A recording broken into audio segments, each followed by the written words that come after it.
The more skilled you become, the more dangerous you are to the system you work for.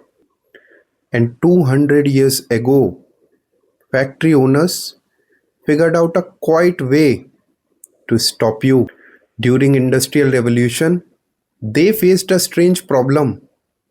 Workers who understood entire production line became far more powerful. They could leave, build competitors, or negotiate. So the system did something very quiet. It stopped teaching the people whole picture. It taught them one station, one micro task, one role, and the system called it loyalty. 200 years later, the factory has simply changed its address. It no longer has brick walls or smokestacks. It has glass offices, corporate laptops, performance reviews, career paths, but the back-end logic remains identical. Any corporate system has exactly one goal: continuation. It wants to survive, and to survive, it does not need population of fools. It needs something far more complex. It needs a population of highly intelligent people who are incredibly talented and hardworking, but they are too exhausted to look up and question the larger machinery around them. It needs people who mistake being trusted for being valued.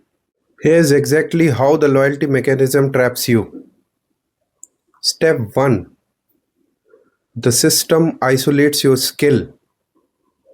You are excellent at something: analyzing data, writing codes, managing chaos. System takes notice of it and it rewards you with a title change, a slight raise, a public shout out. Step 2: it makes that reward conditional, not based on your actual talent, but based on your availability, your compliance, and your willingness to answer a Slack message at 9 p.m. on a random Sunday. Step 3: you internalize the trap. You start believing that your worth is tied to your being reliable. You become the person who never pushes back. And the system does not need to threaten you, it just needs to depend on you. And dependence feels a lot like love. Now, here's the psychological inversion: the system does not value your loyalty, it consumes it. What system genuinely fears is your skill, not the corporate task it assigned to you, but your raw, foundational ability to create value without its permission. Your ability to think outside the framework, your ability to walk away. An skilled person who is obedient is an excellent resource. An skilled person who is independent is a massive threat. So the corporate machine does something elegant. It convinces people to trade their raw skills for the institutional comfort. It does this quietly, through title, through health insurance, and sometimes through a quiet terror of disappointing people who depend on you.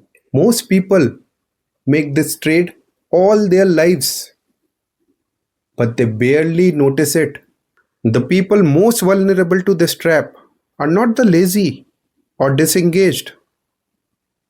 It is the most intelligent, most driven, the high achievers. Because the high achievers are hardwired to earn their worth. They have been rewarded all their lives for being the most prepared, for over delivering, for never letting the team down. The system does not need to build a cage for them. They built it for themselves. They rationalize deep exhaustion. They reframe chronic burnout as dedication. And they convince themselves that it's temporary. Just this one product launch, just this quarter, just this 1 year. And every time they deliver, system takes notice, not of their potential, but of their predictability. It knows exactly how much pressure to apply and exactly when to say, we could not do this without you. Because the system knows that these 6 words are more powerful than any bonus check. Ultimately, you are left with a choice most people never realize they have. You can be loyal to the system, or you can be loyal to your skills. You can't do both. System optimize for predictability, skills optimize for growth. These two forces move in completely opposite direction. The most disruptive thing you can do to any institution is to become so deeply skilled that you no longer require its permission to exist. The system rewards loyalty with comfort and status.